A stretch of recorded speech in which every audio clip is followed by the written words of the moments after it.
process of condensing things and simplifying things.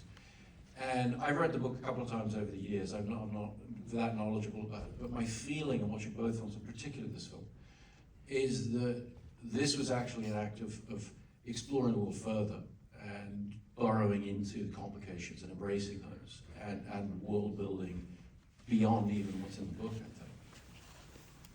So how did you do that? No, but it's true that my editor, Joe Walker, keeps saying, well, why? There's a 2 or 3 names for each thing in this book. So That's right. Agreed, Anna Karenina, right? But it was like, it's always a boring answer, but it started with the screenplay where there was a tremendous amount of work that was done to try to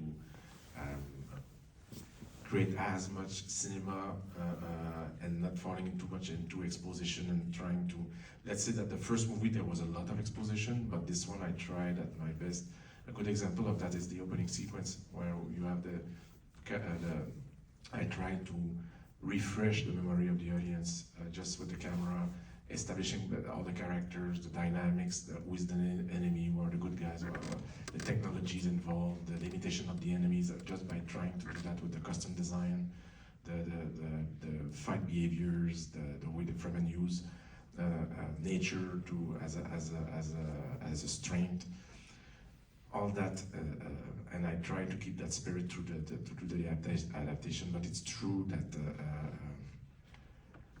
I remember that I made a feature film once in the past that had to deal with a lot of names, and I used repetition, the idea of repetition. And there's something about the use of subtitles as well, where I know that the audience reading a name will remember it more easily. So that's yeah. I think there's also tremendous support for, I mean, you refer to it as exposition, but I think in a way it is just world building. And what we're seeing, like seeing the sequence of how the water is extracted from the bodies and the care of that. I mean, I don't believe any of that detail comes from the book, does it? I mean, I think you're building these things from... There is hints of it in the book. Sometimes I had to fill the gap, from the worm riding sequence, for instance.